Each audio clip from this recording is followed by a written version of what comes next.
A antiga Escola Municipal Aurora fechou as portas em 1993, depois de um incêndio que destruiu parte da ala principal. A tragédia nunca foi totalmente explicada, mas rumores diziam que alunos ficaram presos nos corredores e que alguns professores desapareceram sem deixar vestígios. O prédio permaneceu de pé, isolado, com janelas quebradas e paredes cobertas por pichações. Os moradores evitavam olhar para o terreno, principalmente à noite, quando uma estranha melodia infantil parecia ecoar entre as paredes. Era madrugada quando Eduardo, estudante de jornalismo, decidiu entrar. Ele pesquisava sobre lugares assombrados da cidade e acreditava que a escola era o cenário perfeito para um documentário. Munido de uma lanterna, gravador de áudio e câmera, atravessou o portão enferrujado. O vento soprava forte, levantando poeira e fazendo o balanço da entrada Ranger, como se ainda houvesse crianças brincando. Logo no primeiro corredor, percebeu marcas de fogo nas paredes, como se o incêndio tivesse acontecido ontem. Pisou sobre cacos de vidro e pedaços de madeira, sentindo a atmosfera densa. Então ouviu um riso, baixinho, de criança. "Tem alguém aí?" perguntou, tentando soar firme. Apenas o eco respondeu. Mas quando ergueu o gravador, o ponteiro se moveu sozinho, como se captasse uma frequência oculta. Eduardo continuou, guiado pelo som. Entrou em uma sala de aula, cadeiras espalhadas, quadros riscados, livros queimados. Sobre uma mesa, um caderno aberto exibia palavras rabiscadas apressadamente. "Não quero ficar aqui, eles não deixam sair." Eduardo fotografou, intrigado, mas quando virou a página, as palavras começaram a se escrever sozinhas, com uma caligrafia infantil.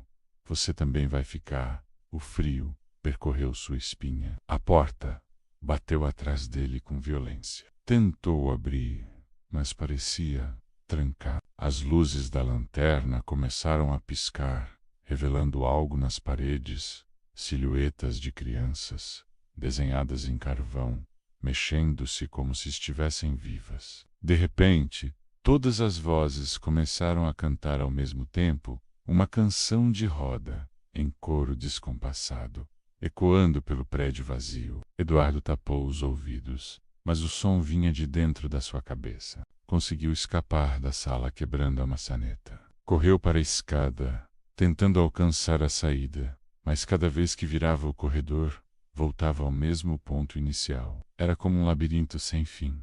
No andar superior encontrou a biblioteca. As estantes estavam intactas, mas cheias de livros infantis, todos abertos na mesma página, desenhos de crianças sem rosto. Ele se aproximou de um deles e percebeu que os desenhos se mexiam, acenando para ele entrar. Uma risada aguda soou atrás dele. Quando se virou, dezenas de crianças estavam no corredor, olhando fixamente.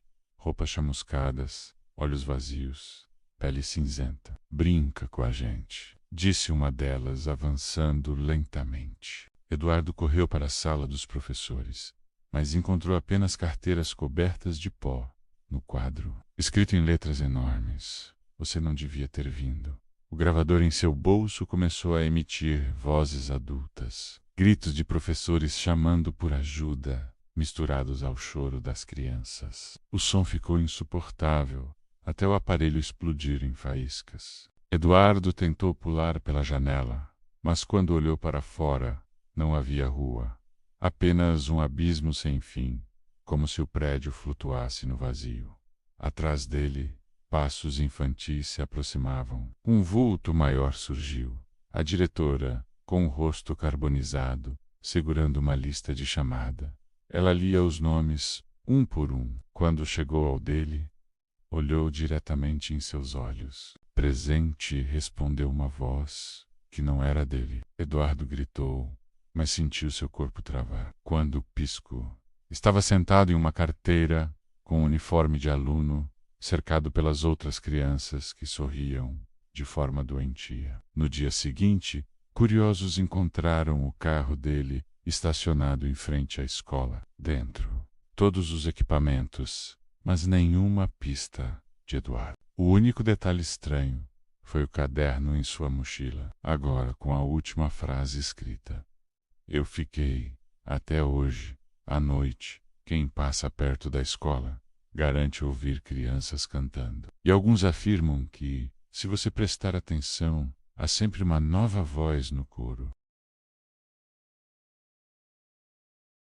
No subsolo da antiga prefeitura da cidade, existia uma biblioteca esquecida. Oficialmente, ela havia sido fechada após um incêndio parcial nos anos 60, mas a verdade é que poucos sabiam sequer da sua existência. Diziam que, à noite, era possível ouvir o som de páginas virando sozinhas, mesmo sem ninguém por perto. Helena, uma historiadora, conseguiu a chave enferrujada do porão e decidiu investigar. Desceu a escadaria úmida, iluminada apenas pela lanterna. O cheiro de papel queimado, misturado a mofo, era sufocante. Ao abrir a porta, encontrou estantes enormes cobertas de poeira, livros amarelados, alguns carbonizados. No centro, havia uma mesa com um livro aberto, apesar de toda a poeira. As páginas eram brancas, mas conforme Helena se aproximou, palavras começaram a surgir sozinhas, escritas em tinta escura, que parecia sangue fresco. Bem-vinda, leitora, assustada, tentou folhear o livro. Mas cada página mostrava uma cena diferente, não de histórias, mas da própria vida dela. O nascimento, a infância, segredos que nunca havia contado a ninguém. Quanto mais virava as páginas, mais chegava perto do presente. Até que viu a si mesma, naquele momento, dentro da biblioteca. A página seguinte estava em branco. De repente, ouviu passos entre as estantes. Chamou, mas não houve resposta. As luzes da lanterna piscaram, e no escuro, ouviu o som de várias vozes murmurando em línguas que não compreendia. Quando a luz voltou, viu sombras se movendo atrás das estantes, rápidas demais para serem pessoas. Um dos livros caiu no chão. Ao abri-lo, Helena viu que estava cheio de nomes riscados, cada um com uma data. A maioria terminava nos anos 60, mas havia páginas em branco. Uma caneta caiu da estante sozinha, como esperando por sua assinatura. Helena recuou, mas sentiu algo atrás de si. Virou-se e encontrou um bibliotecário alto, magro, com pele acinzentada e olhos fundos. Ele sussurrou: todo leitor deixa sua história aqui.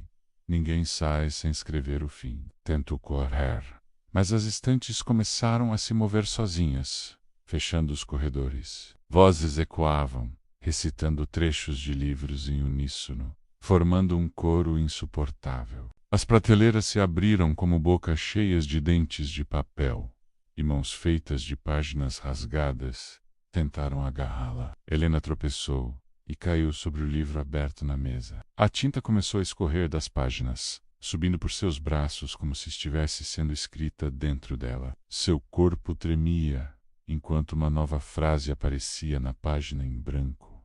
Helena nunca mais saiu da biblioteca. Dias depois, a prefeitura foi demolida, mas trabalhadores juraram ouvir, debaixo dos escombros, o som de páginas virando e uma mulher chorando. E dizem que, em certos sonhos, pessoas ainda encontram livros com seus próprios nomes escritos, sempre com uma última página em branco.